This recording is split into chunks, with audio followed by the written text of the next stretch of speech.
your joy, raising your money is to raise your energy. It all starts with how we feel. Every single day, remember that. Like, it all starts with how you feel. And if nothing else, like, find your anthem. Find that song that when you hear it, all you want to do is jump out of your skin and dance. So, if anyone could grab me some water, I'm already parched. Thank you so much. I appreciate that. So today, like I said, it's all about giving you the return on that investment. So I want you to kind of play full out today. If you have something to take notes, even better. You can even grab out your phone so that you can plug in your notes. I give you permission to be on your phones if you don't have something to write with. Because today, it's about you. I'm going to share my story. I'm going to share parts of it that I have learned and expanded, my own beliefs and my own views about how life should go. And but it's all about how you can reframe it in your own life and how you can use that information, okay? Thank you. I get so excited dancing. So, all right. Have any of you guys had one of those moments that was like you didn't want to breathe? It was so perfect. Like, it might have been like just sharing that crazy, incredible laugh with one of your kids. You know, kids can just like let loose and the cackles come out and boogers are coming out and they're laughing so hard. Or maybe it's one of those moments that you were like, this feels like it's right out of a rom-com. Like the rain is coming down and you're making out and things are feeling so romantic and like alive and you're like, oh, I don't want this moment to end ever. So think about that in your own life. Like, what was that moment or moments? But what's the first one that's coming to mind right now? That moment of just like pure perfection. It was so much joy and so much just aliveness, and you did not want it to end. You didn't even want to breathe because it was so perfect.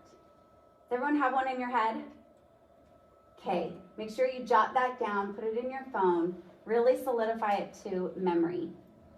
It's a moment that you can tap into whenever things feel like they're falling apart to remind you what perfection feels like.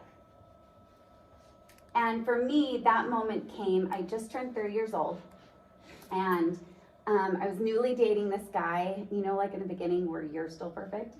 They haven't seen like any of your ugly yet, right? They haven't seen any of like the things that you are not so proud of, or maybe you're like just trying to do whatever it is to impress them, right? Like those moments of just perfection in the beginning. So I was dating this new guy, Sean, and we were having the time of our lives. And I'd also just landed my total dream job. I was running the spa up at Park City Resort, and I'd worked really, really hard to solidify it. You know when you've worked so hard and you're like, this is mine. Like, I have earned this baby. No one gave it to me. Like, I showed him what I had, and I got it. That was how I was feeling. I was making more money than I'd ever made. I had all these friends and family. I just celebrated my Dirty 30. We had this super big party. We had an S-themed party, and everyone had to come dressed as something that started with an S.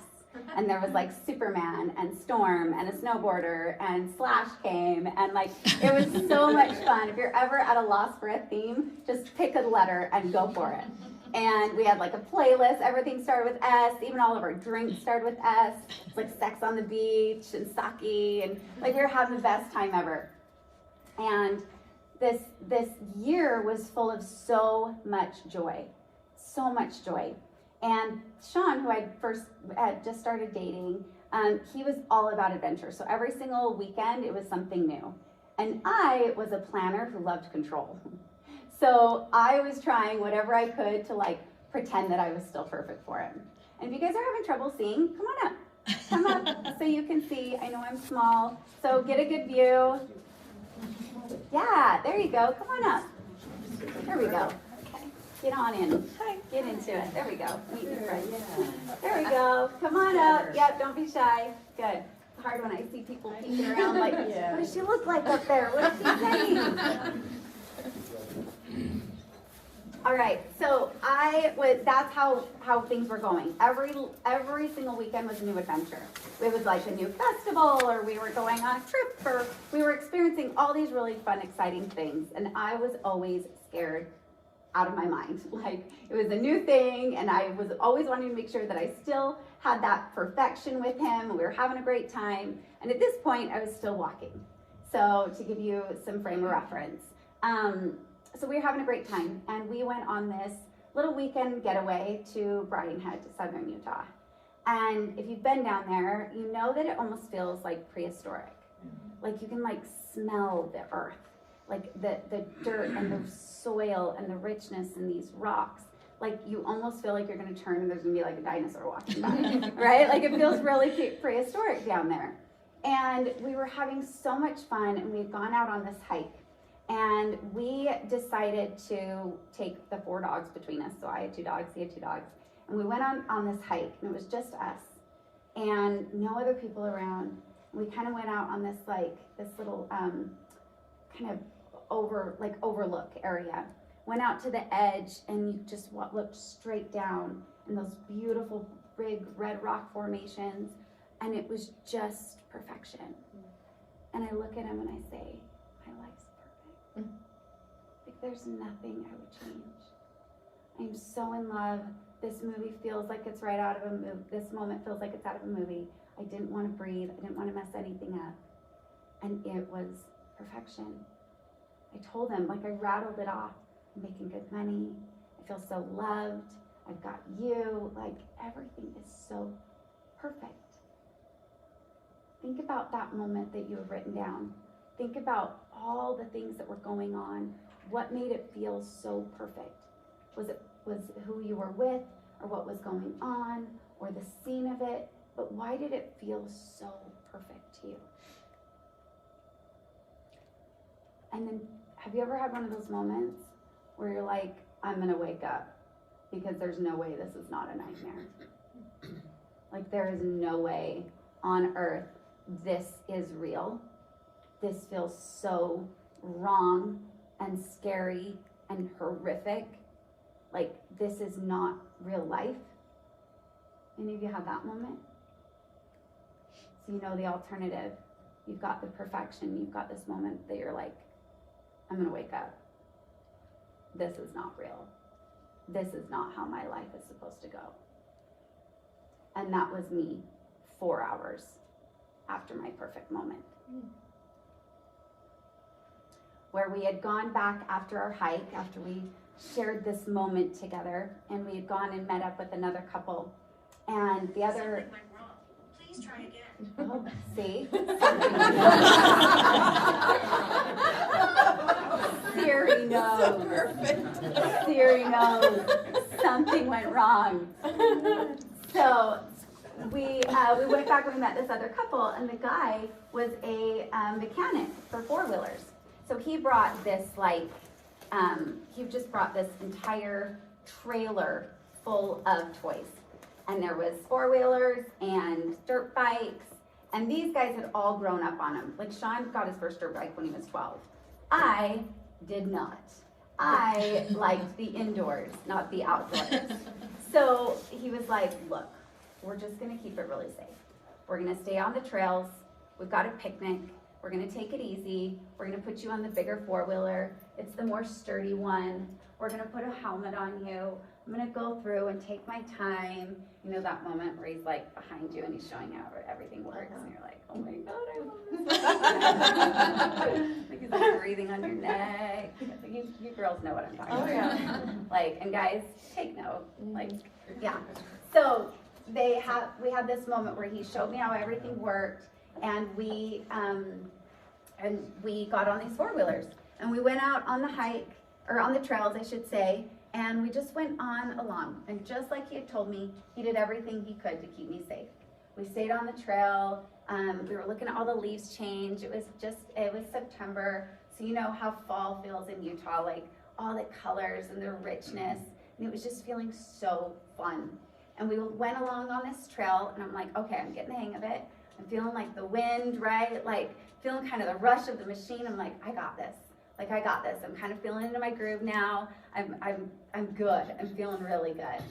And at one moment, we were kind of on this fire access road. So it was a big dirt road. It was not a trail by any means. It was a dirt road. And the guys we're like, you know what, we're gonna go on up ahead and make sure like we still wanna keep going this way. We're gonna make sure that it still stays safe because we could kind of just make out that the road went up and around this bend, but we didn't quite know what was on the other side. So the guys went on up ahead, me and the girls stayed behind, we're just waiting for the guys. And we see Jim, the other guy, up on the top of the hill saying, you're good, it's clear, it's open, come on up, you're good. So I was in front as we start going up the trail. And what I didn't realize was that Sean was coming down to let me know that it was safe. He was coming down to get me. So we went up around and I saw him and I froze. And you know those moments where you're like, I've got 2 seconds to decide what to do in this moment.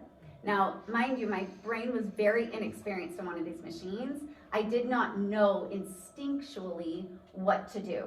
So my brain just said, get off the trail. Like whatever you do, just get off the trail. So I turned my handlebars and I remember clear as day, I saw him coming straight at me, that he had thrown himself so far to the side that if I would have just kept going straight, I would have been fine. But I turned the handlebars this way, I look back this way, all in slow motion, and I see Sean, and I'm like, oh, he's over there.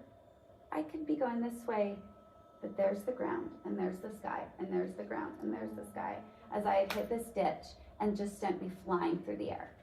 And the machine landed on me like 3 times. I can still hear it.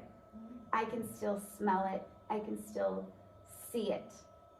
And I remember feeling like I was screaming, holding on for dear life, yet there was no sound coming out.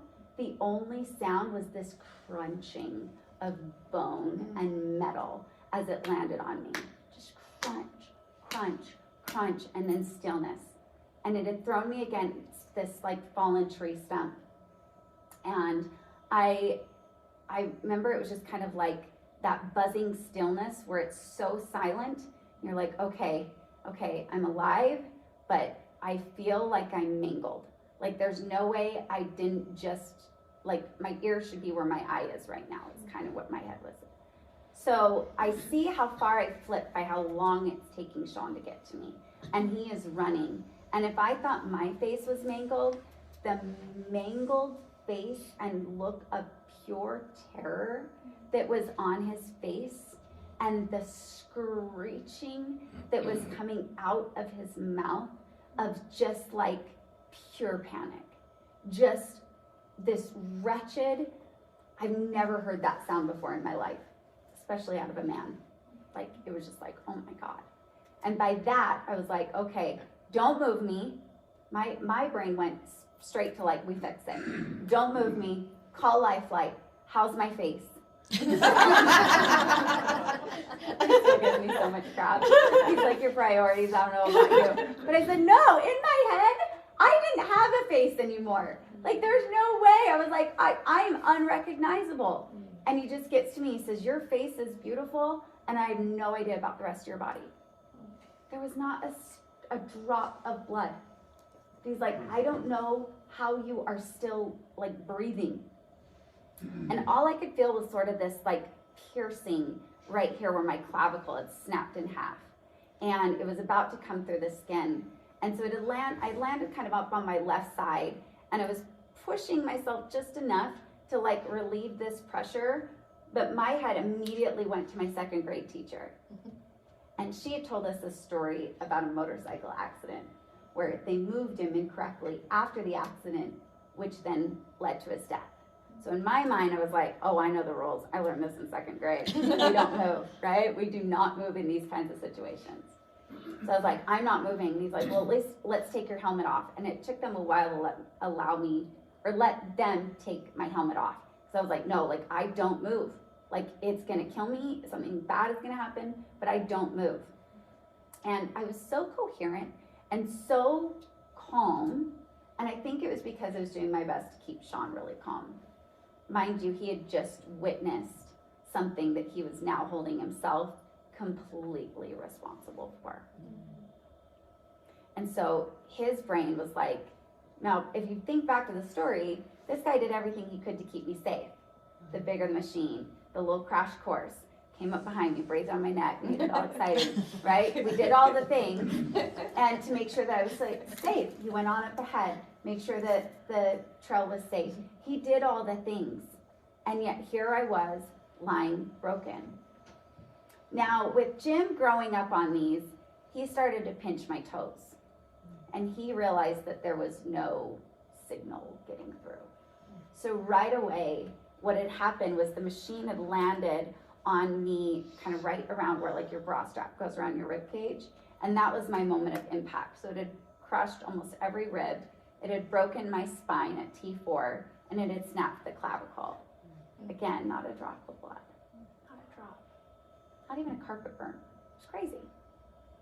But it had compressed my spinal cord, so it had cut off the connection from my brain to be able to tell my body touch and mobility were now gone from here down. So the next hour and a half were excruciating while we waited for Lifeline. And it was kind of this like, okay, we just keep steady, we just keep calm. Sean's kind of pacing, and I say, come sit with me, just come sit with me. We're just gonna breathe through this moment. And so Lifeline finally came, and they went to work right away. Sean unfortunately couldn't come in with me to the helicopter, and at that moment I remember just feeling so scared, like a little girl just craving for someone to hold them and say it's gonna be okay. And I was all alone in that helicopter, and then the morphine hit, and you're like, okay, it's cool. Who's with me? We're good, right? So after that point, I went from remembering everything to then waking up the next morning 10 hours later after surgery. And what I only found out about 2 years ago, so I'm gonna be 40 next month, or the end of this month, so this is now 10 years post. So what I'd only found this out about 2 years ago, that I had made a phone call before surgery. And so Sean had the horrifying task to then call everyone as he drove from Brian Head to Las Vegas. Called the mom, called the family, called the friends. Like, you could only imagine having to call and say, your daughter's in life flight right now, and I don't know what's gonna happen. But so she got on a plane right away. She was in travel, so she literally like got a flight. And she said as soon as she landed in Las Vegas from Salt Lake, she turned on her phone, and I was calling at that exact moment. And she said, I sounded really, really scared. She said, it sounded like you were about 5 years old again. And she said, you kind of cracked, like, Mom, the doctors think that if they can relieve the pressure, that I'll be able to walk again. She just remember in that moment being like, oh, like, this is way more serious than I think I'd given myself credit for. So 10 hours after the accident happened, I finally come to. And they had already gone through and did surgery. They put 2 rods down my spine, 9 pins, a plate. I got a lot of metal going on in this body now. I'm like bionic. So, but I'd woken up, and even though I had literally a waiting room of people that said they just went into autopilot, I had my mom, my stepdad, my brother, my grandpa, my aunt, my cousin, my uncle, 3 girlfriends from 3 different states, all waiting for me in the waiting room, plus Sean. And I woke up and I was all alone. And I had a tube down my throat, and I had beeping everywhere and cords and cables. And I just remember being like, oh my God, like, am I dead? And like, what the heck just happened? And I couldn't really move, and I didn't feel like I could breathe. And I just remember started banging on the wall, like, somebody come in here, but I couldn't talk. And this nurse comes in, and she comes in over me, and she just says, just breathe, just breathe. She said, we've got a waiting room full of people. I'm gonna send them in one by one. They've been waiting for you to wake up. And one by one, they came in with these looks of like, I don't know what to say right now. Like, you know, you go in those moments and you're like, no words are gonna make this situation better, so we're just gonna go for a hug. Like, you know, like, we're just not gonna say anything because it's awkward. You don't know what to say to people in those moments. And so they would come in one by one, and they were only allowed 2 people in at a time. And my Aunt Stacy came in, and I love my Aunt Stacy. My Aunt Stacy was like, she was that aunt growing up. Like, she was always there for everything. She was just such a powerhouse in my life.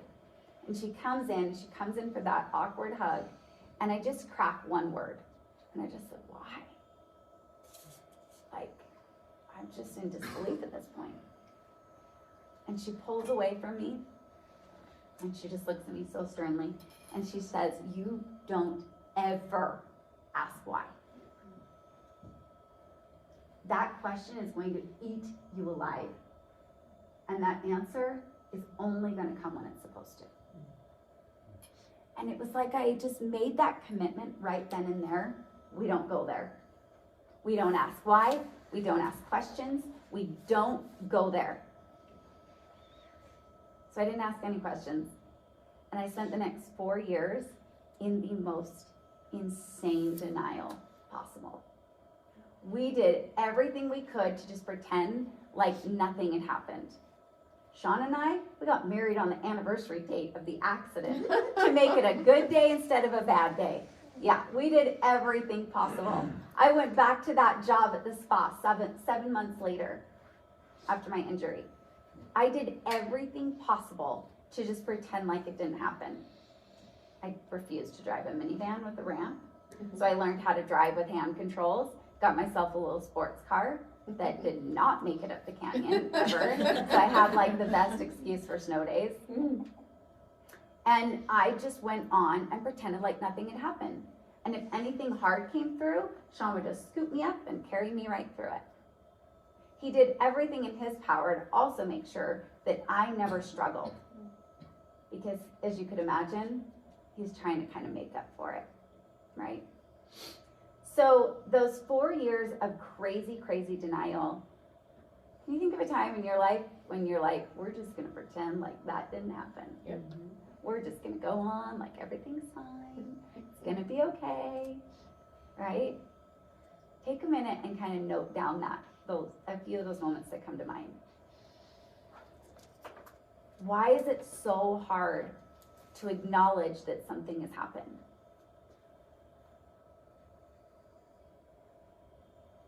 Because there's a story attached to it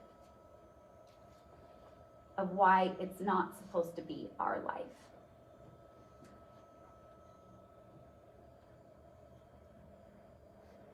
It's kind of like the day you need readers. Anyone know that moment? Oh, yeah. This hit me last week. I was like, I can't see. Like, what? I'm like holding it out here. I'm like, that's what my mom did. Right before she got the readers. Am I really coming up on my readers? Why is it so hard to admit that you need the readers? Shout it out. Why is it so hard? Because you're Because you're getting old. And our entire thing is about anti-aging. Aging is the enemy, is what we are taught. Right? Readers mean that we're getting old. And what does it mean to get old? Why do we not want to get old? Body's breaking down, you lose control. Irrelevant. Lose control. You what? Become irrelevant. Become irrelevant. That one's powerful. What did you say? You don't want to die. You don't want to die. You're getting closer to death. What else? You said something. Me? Yeah. No, you lose your beauty. You lose your beauty. Interesting. What else? Pride. Pride. Let's hear for some men. Yeah, I was just going to say the same thing. We got one raising his hand. Fun's over when you're old. Fun's over when you're old. What else? It Such a hurts. boy. It hurts. Everything hurts. Your bones hurt. Like your skin hurts. What else? Shout a few more out. What else does it mean when you get old? Earning capacity goes down. Earning capacity goes down. I look at getting old as a privilege and something to look forward to. Okay, so we've got the flip side. I agree as perspective. Okay, so you guys are nailing it. So it's all about our perspective of what it means to be old, right? When the readers come out, if you've got an idea in your head that's not like these two, and it's like the other ones that we started hearing from, that means you're closer to death, things hurt, fun's over, don't make as much money, right? You become irrelevant. Aging is the enemy. But if you flip that, because what are all the young people saying? No one takes- No one takes me seriously, right? No one takes me seriously because they think I'm too young and I don't know my stuff. So it's all kind of this matter of perspective. So then on the flip side, if you're like, dude, getting older is a privilege and I'm still here and I'm rocking it, and these little girls don't have anything on me, right?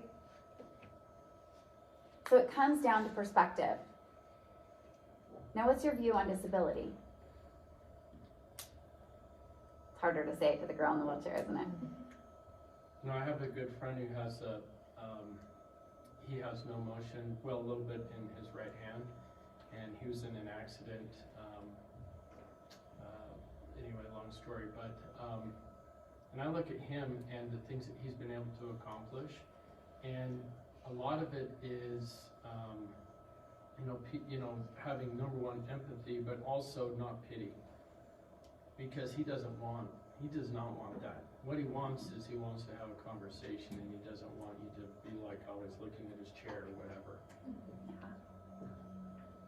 So let's pause that, because you're like jumping my gun here. So, you're good, but that's where we're going with it. Because what is your view of disability? Because unless you got a friend like that, I didn't have a friend like that.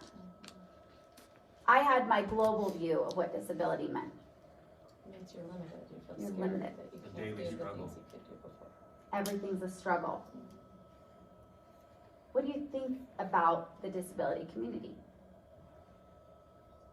There's a lack of empathy towards them. They're different. Not I think also included. disability is a little different in the sense that what yours is manifested as the obvious, but those that are dealing with depression, anxiety, those kind of things, it's almost trapped in, almost to where you kind of have the blessing of saying, hey, this is me right here. This is quote unquote my disability, but yet we all face disabilities, right? Some in the silent chambers of our heart. And so it's really interesting how it's manifested, let alone how we see it. Yeah. Absolutely. I'll tell you what my view of disability was. To give a frame of reference around it, Sean, I'd met him when he was 37. When he was 13, he broke his femur with a skateboarding accident. He's still skateboarding and snowboarding, but he was able to still get an accessible parking placard. Now, we wouldn't use it at the grocery store, but we would use it, this was back when I was still walking, at concerts, at the big events. So like, people in wheelchairs don't have fun. They don't go out. We're not taking a spot away from someone that's gonna be here. I'm embarrassed to say that now, but that was my view. I never saw the leading role of like the sex vixen in the movie in a wheelchair. I saw all the uns, unhappy, unhealthy, unemployed. That was my view of disability. So now my life, my perfect life, didn't fit anymore. It's kind of like the readers, right? You're like resisting it and resisting it and resisting it and resisting it. Then you put them on, you're like, dang, I can read again. This is awesome. And then you look in the mirror and you're like, this isn't awesome. This isn't awesome. This doesn't match. Like it didn't make sense. And I remember the first 5 years, I wouldn't even look at a full-length mirror. I was like, I can look up here, but I can't face down here because it doesn't make sense to me. Because I don't fit in that story of what I had around disability. I didn't have anyone like me in my life that had a disability and yet was still thriving. I had these global views. And so that's where our resistance comes in. That whatever's going on that you are resisting in your life, it's because you've got a story attached to it. Aging. You've got a story around what it means to age. You said it so beautifully, the silent chambers of our heart. There's things you're resisting in there, and those, God, I'm going to coin that. That is the most beautiful way to say it. In those silent chambers of our heart, that we don't let anyone in, we don't tell anybody, and yet we are in pure resistance because it doesn't match the story of the way we thought life was supposed to go. And then something happens. All that pressure builds, right? That pressure builds until you are like, screw it. I'm over it. I'm just going to embrace it. We're just going to get on with our life. We're going to pretend like it doesn't exist. Or you get to that place of acceptance. You're like, okay, now what am I going to do with it? Because what I wish would have happened in that early conversation with my aunt wasn't a question not to ask, was to reframe of what can I ask? Of how is this serving me? What do I want to do with this now? Why me? Not in a victim mentality, but like an empowerment way. Like, why me? Why did disability or the man upstairs, the universe, believe that I had what it took to get through this? And so when we get to that place of resistance, whatever you're resisting in your life, because those things that you're writing down that you're resisting, guess what? Those are what are keeping you from your joy, from making more money, from having more energy in your life. The things that I told you were going to get a return on your investment today. Because you're spending all this energy pushing up that uphill battle, right? Against that thing that you're resisting. The thing that you want to change, the thing that you can't change, yet you're resisting at all odds. I couldn't change the fact I had a disability. But what could I change? The story I wrapped around it. What it meant to me. To reframe it. How did I want to reframe what had happened? How did I want to reframe what it meant to my life? How did I want to redefine that thing I was resisting? So as beautiful fate would have it, life did take me to Maui. It was amazing. I love it. I just moved back about a year ago, and Sean's job led him to a transfer out there. And we were there for about 5 years. And it was at that point that I left my job at the spa, and I was kind of left with like, okay, I now have no attachment to my old life before my disability. And it was kind of like, how am I going to reframe this? What are the parts about it that I'm resisting the most, and how can I now make them work for me? And I wasn't giving me enough credit. I was putting all the focus on the thing I couldn't change, instead of putting the focus on what I could change, which is that perspective. That way that I can now flip it and redefine it.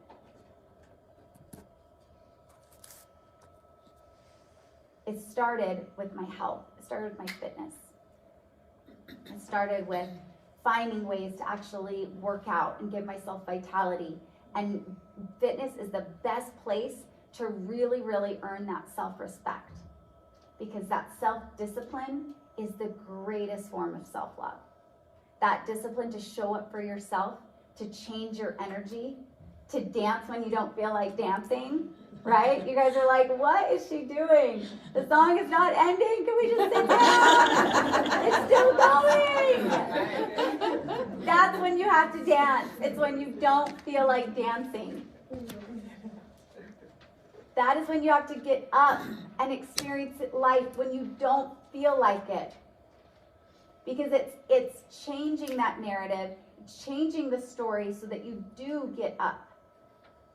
And so I went through this radical transformation. I literally went at it from every angle. I went out for my fitness, through my physical energy, my physical body. And I started redefining how I looked at it by showing up differently. I started going after my mental health. Found the most beautiful therapist. I call her my medicine woman. She was so wise. And she used parts work, IFS, internal family system. And I highly recommend it if you are dealing with any of those silent chambers. It's that a part of you is struggling, you are not struggling. A part of you is needing that healing, needing that acceptance. A part of you is feeling depressed, but you are not depressed. And then it puts that focus back on who we are and the parts of us that need help through it.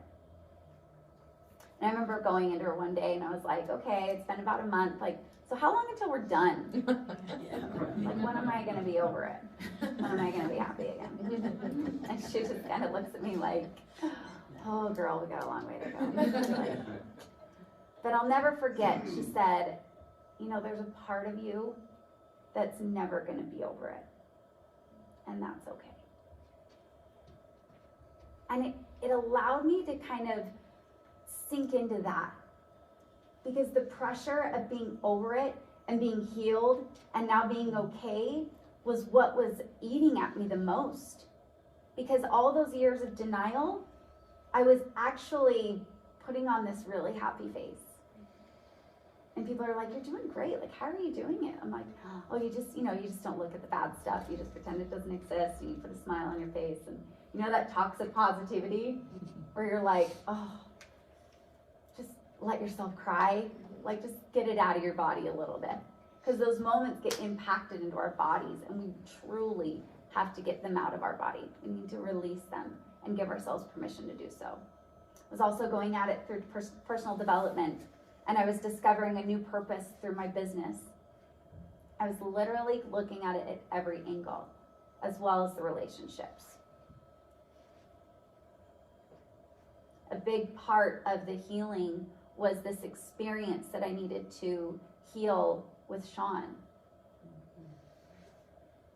You can imagine the heaviness and the pressure that he put himself through on a daily basis.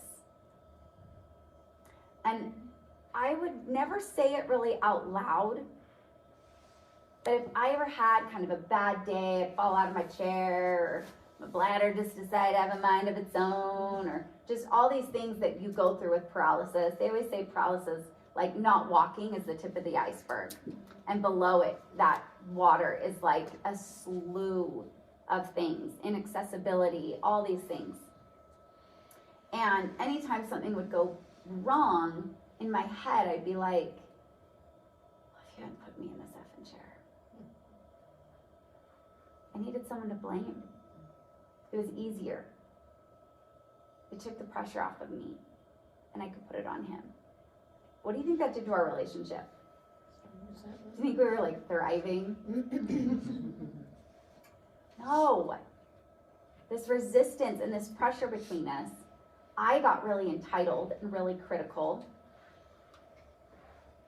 And he was trying to do everything he could to help me, which I started to resent him for, because in order for us to heal and to grow, we need the weight. We need to have to push through it. We need the weight of, just like when you're building a muscle. You don't build the muscle with no weight. You build the muscle through the tears and the rebuilding, right? The healing of those tears. So there's a really, really beautiful Hawaiian practice called Ho'oponopono. Is anyone familiar with it? I'd like to share it with you guys today because it's extremely powerful and anyone can do it. It's so simple. You can do it towards yourself. You can do it towards the thing that you're blaming. You can do it towards God. You could do it towards the universe. You could do it towards the circumstance. And what it does is it brings all of it back to you, to ownership. Because that's what I started learning, was that if I wanted to love my life again, it was all up to me. It was all up to how I reframed what had happened, redefined, and then re-emerged, and deciding how I wanted to re-emerge. So this Ho'oponopono, if you want to write it down, it is H-O apostrophe O P-O-N-O P-O-N-O. Can you go faster? H-O apostrophe O, P-O-N-O, P-O-N-O. I know that word well. Ho'oponopono. So, ho'oponopono, your pono in Hawaiian is sort of like it's like your purpose in life, but deeper. It's almost like your responsibility. It is why you are here, it is what you are supposed to do, and it is you doing the right thing in order to, like, if everyone is living their pono, then the world kind of works as a really good place kind of thing. Everyone is doing and fulfilling their purpose, and it is for the good of the greater good, I should say. And ho'oponopono means to make right. So the ho'oponopono exercise, or practice I should call it, is about bringing all data down to zero. It releases blame, it forgives, it's sort of this releasing. And it's 4 lines. It is so simple and so powerful. And it is, I love you. I'm sorry. Please forgive me. Thank you. You can say this again. You can do it towards yourself, towards someone. And I started doing this practice towards Sean within me. Because honestly, you really never even have to say it to them, although it's really powerful if you do. But the practice is to say it over and over until you heal the part of you that is making you see the circumstance in that way. So it's not about getting, someone to give you an apology. It is about you healing whatever part of you is struggling. So you can do it. So I started doing it towards Sean, and I would just say, I love you. I'm sorry. I'm sorry for seeing you this way. I'm sorry for holding you responsible. I'm sorry. Please forgive me. Please forgive me for these wrongs. Thank you. And it's honoring the circumstance, and it's completely changing your view of what has happened. Perspective. Quick perspective shift. You can teach this towards your kids. It's a great way for them to take ownership for things that maybe they have done. I talked to my little boy, Charlie. I'd go, I love you. I'm sorry. Please forgive me. Thank you. Put the heart back together. And I would do this towards Sean over and over and over. And then one day I was like, I need to say this to him. Like, we got to heal this. And I went up to him and I just held his hand. He was sitting on the couch watching like some Dateline murder show or whatever, true crime. I don't get it, but it was like always on in our house. And I just said, I love you. I'm sorry. Please forgive me. Thank you. Like, okay. Like, no, like anything else other than those four words. And he's like, okay, cool, thanks. I was like, no, like, I need you to get this. I love you. So sorry. Please forgive me. Thank you. He's starting to get it a little bit. And I held his hand and I had him sit up. And I come up to him and I just held him. And I just remember thinking, like, if you could press my heart as hard as possible into his, you could feel this. And I just said it over and over, and I just said, I love you. I'm sorry. Please forgive me. Thank you. Over and over and over. And all of a sudden, his body he just falls. It's like he can't even hold himself up. He's sobbing so hard. And he just says, you have no idea how much I needed to hear that. I've held myself responsible for 8 years at this point. It was him getting that permission to stop holding on to this, to stop taking my weight because he felt so guilty.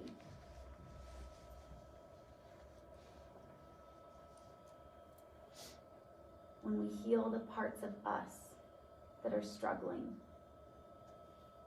When we release that resistance, when we give ourselves permission to see things differently, and when we choose how we want to re-emerge from it,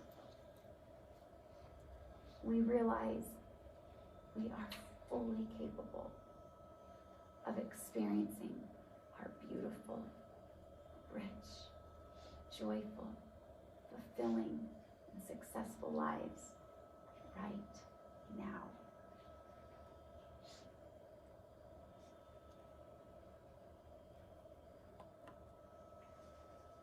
From that, I flipped all of it.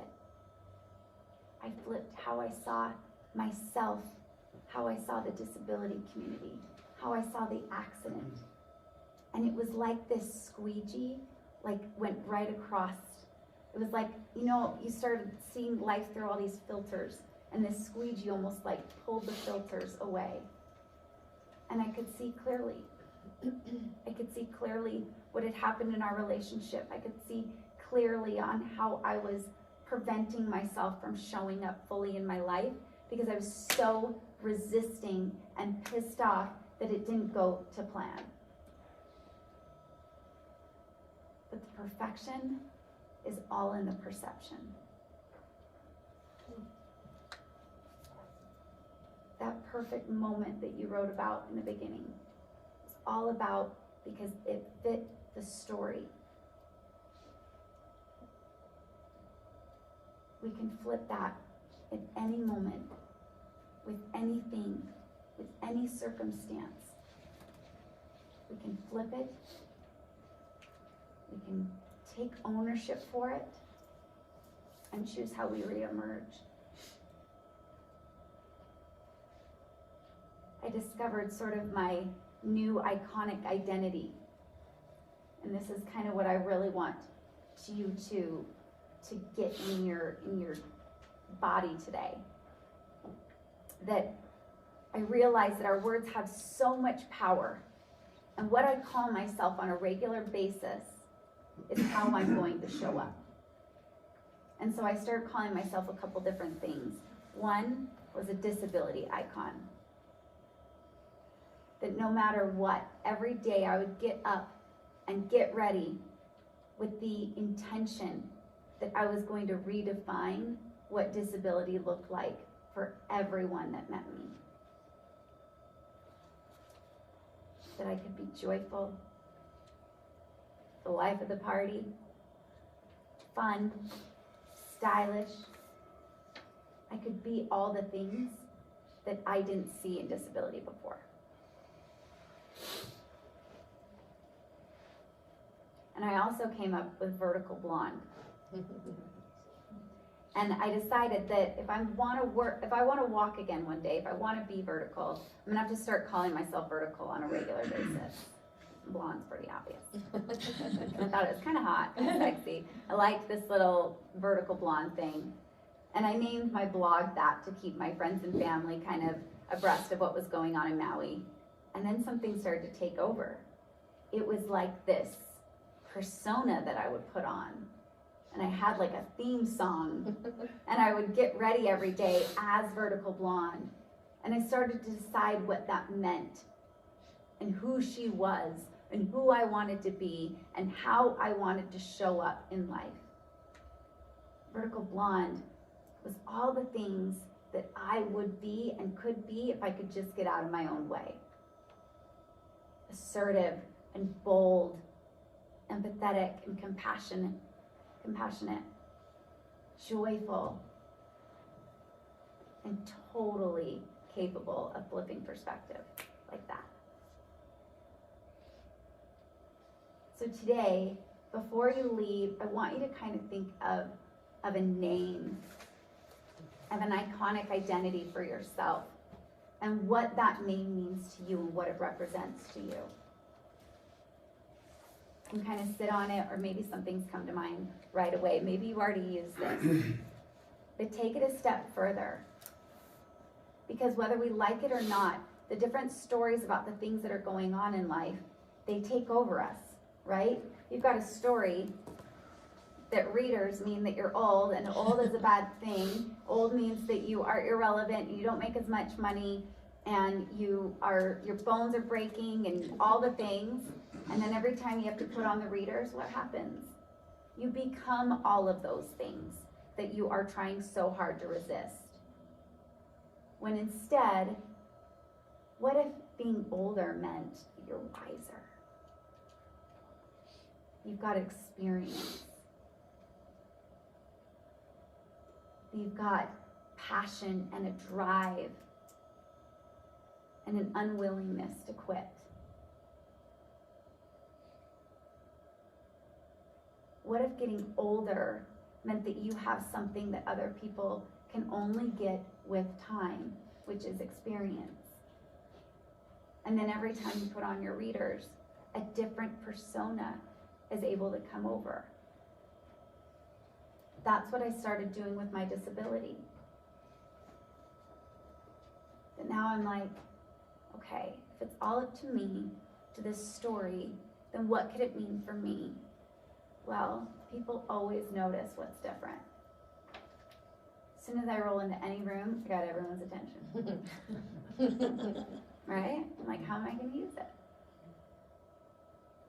I'm going to use it to show them that they can flip their perspective so quickly. Starts by raising your energy. That's why we dance first. Then changing your story about what has happened.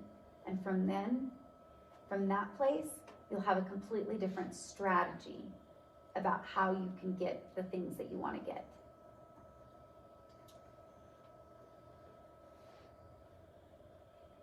That's how you have more energy, how you have more joy, and how you can make more money.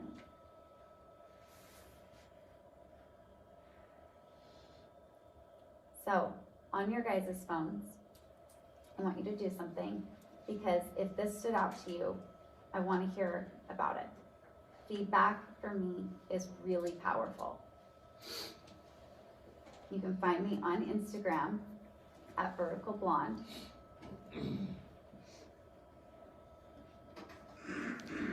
I want to hear what your new iconic identity is. I want to hear what it means to you. And I want to hear the new story that you have around that thing that you're resisting.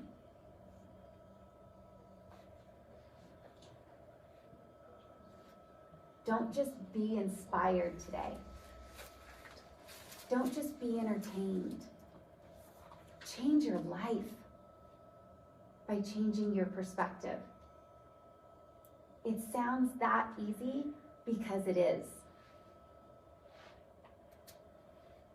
And always remember, you are fully capable of experiencing your beautiful, rich, successful, joyful life right now.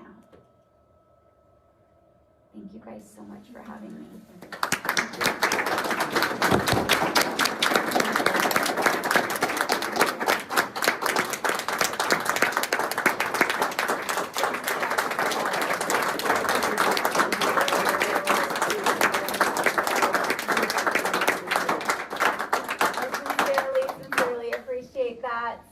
From the girl who can't stand. A standing ovation means everything. Thank you guys. Do you have any questions? Seriously, nothing is off limits. Are you and Sean still married? Oh, I know, the cliffhanger, right? Yeah. So we ended up getting married out of a lot of obligation, and we ended up parting ways last year. And we did so on such beautiful terms, because we were able to finally be honest with one another. And I'm not saying that every story that starts, epically will end, but for us it did. But we've got something really special, and we share a little boy, and we also went and redefined what a divorce meant. And that was really important to us, because that we resisted for a really long time. I didn't come from a very great experience with my parents getting divorced. And so from that, I took that, and we gave our little boy the best gift, which is a couple of parents that still love each other very much. Yeah, absolutely. When you talked about your kind of perfect moment, like as you define it now, do you find that it's a lot of the same feelings, or are there things that you recognize in a more intense way because you're seeing more clearly now because of having to slow down? Yeah. I guess? Yeah, no, I think that's a really good question. And for me, I think I realize now that it felt so perfect because it lacked any difficulty, right? It was easy. Like my perfect moment was so easy. And now I welcome the struggles and the challenges a little bit more. Like I don't see those as the opposite of perfect. I see those as something that really serves me. And I grew so much through my experience that started perfect and went to tragedy really quickly. That tragedy was like the cracking in point of like the most beautiful self-discovery story ever. And so for that, I'm really grateful for it. And I'm really grateful for the way to be able to compare, right? That sometimes when things feel perfect, it's maybe because they're a little too easy. And I think that I really was avoiding and I was trying to be perfect, right? I was trying to be that perfect girlfriend. And that I think I learned more than anything. And today is International Women's Day. And I think that women are really kind of diving into like, what do I really love, right? And I think that we had this really bad habit as women of becoming who we think we're supposed to become for who we're with. And so for that reason, and I know I've kind of taken this like big long circle of an answer, but I think for that reason, I'm really grateful now that it did crack me open. And I think that had nothing happened, we may have woken up 30 years after our relationship and been like, who am I? What do I like? What do I want? Whereas now I'm really clear on that. And now I will never be who someone wants me to be. I will be who I like to be. You should watch Runaway Bride. Yeah. It might have been in grade school when it came out, but. I've heard, isn't it Julia Roberts? Yeah. I'll have to watch that, yeah. I'll take whatever eggs he's taking. Got it. So before you get married again, Yeah. just make sure you watch Runaway Bride. Totally. I love that. Thank you for that. I think it's really good advice, especially for females, man. Like, it's weird, isn't it? It's so weird how we do that. And you know, like, guys, take note, you know, like, really try to get to know her. And girls, give yourself permission to be who you are and what you like, and let that attract who you're supposed to be around instead of trying to be and attract others by becoming who you're not. Yeah. Any advice you would give to us in the sense if we know someone's struggling with a low point or mental challenges, like we as a parent or as a loved one can say, what can I do to help? Like, we know you're struggling, you have those days. I mean, we're guys, we want to fix it. But any advice there, just of what you would want to see from a friend or Totally. a partner? The one thing that I didn't have was full permission to cry. I didn't have full permission to just cry without someone trying to fix me or make it better. And I put that pressure on myself a lot too, of like, I gotta keep the happy face. And people would even say, like, my circle would be like, you're our strength, Sarah. Like, seeing how strong you are through this is giving us strength. And I'm like, I am barely holding on, right? Those 4 years, I was extremely suicidal. Every morning, I would think of how I could end my life. And I didn't give myself that permission to cry. And I think that a lot of times, especially as parents, that we have resistance of our own, that our kid is supposed to fit in a certain box and be a certain way. And that might be for a friend or a family or a parent or whatever. But when we put that pressure on them, that takes away their ability to cry, to laugh, to whatever they need to do. So I think acceptance not only of our circumstances and for our own life, but acceptance of the people in our lives for who they are and what they need. And simply asking, like, how can I help you best? And without trying to fix, I think is the biggest thing. I think that I really wish I would have had that early on, and I ended up finding that in my therapist. And I always told her, I was like, in her four walls was where I felt the closest to who I really was. And she knew everything about me. She knew more about me than anyone in my life. And she loved me more for it. She loved me more for every honest thing I was able to tell her. And feeling that freedom, like every time I'd go into her office, it was like I was like taking off this coat, this weight, this pressure of who I thought everyone was expecting me to be. And I think that pressure is the hardest pressure to carry. And so when my doctor said, we think that we can relieve the pressure, you can walk again, that's what my whole self-discovery was about releasing the pressure of who I thought I was supposed to be so I could walk my walk. So I could walk the path I was supposed to walk in life without that pressure. So especially as parents, because we have an idea, we want what's best for them. We feel like we've experienced all the mistakes so they don't have to, right? But perfect example. A mom heard me talk, and she said, oh my gosh, she contacted me afterwards. She says, because I do life coaching, and she says, oh my gosh, I want you to coach my daughter. And I was like, okay, tell me more. Like, normally, like, I don't let someone hire me for somebody else. And she says, no, I need you to help me with my daughter. Like, she is struggling. I don't know what's going on with her. She's cut off all of her hair. She just doesn't seem like the same person anymore. Like, and I saw where she's living, and she's like, they're like growing all their own food. She's like, she's always dirty and like working in the yard and all this stuff. And I'm like, okay. And so I go and I talk to the daughter, and I'm like, so how are you doing? She's like, oh my God, I have never felt better.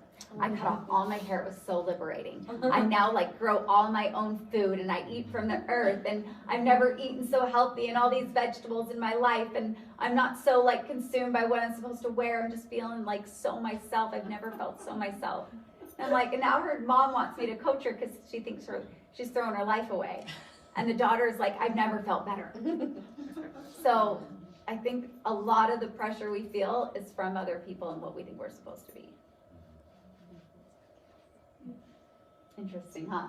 I'll never forget that moment. The daughter was just like, never felt So then did you start coaching the mom? I tried. The mom was a little, she was, that's the thing, like, very uncoachable. It was hard because she thought she was doing everything right and it was everyone else's problem.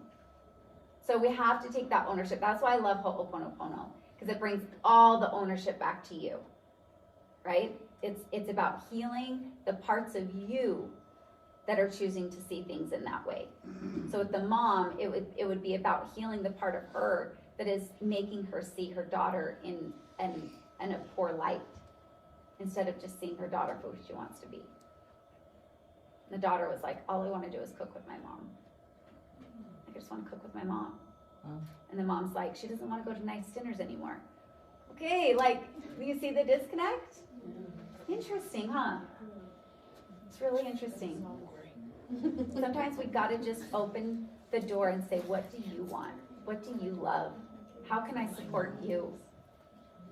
What do you need the most? And typically it's just, I want to be accepted. And people with disabilities, guess what they want more than anything? I hosted this retreat a couple of years ago. It was the most beautiful retreat. And it was all women, all wheelchair users. And afterwards, we had someone filming the whole thing, and the guy in the film, the videographer and the director went and they did these personal interviews with each woman. He said, you know what was crazy afterwards? He said, afterwards, we interviewed each girl, and they all said the same thing, but in their own words. They all said, I just want to be seen and accepted for the woman I am, and not the chair that I'm in. we all just want to feel accepted for who we are. Well, Sarah, thank you Yeah. so much. Anybody else need a tissue? I should have had these out earlier because everybody, but Sarah, thank you so much. Thank you, Deanna. I'm so happy to meet her in person because we got to do a podcast together and That was a good and one. she's been everywhere. So Thank so you. much for coming and sharing. Thank you so Thanks much. you guys for being here. Did you not Thank love you. it? I love the tears. If you cried today, I want to hear from you the most.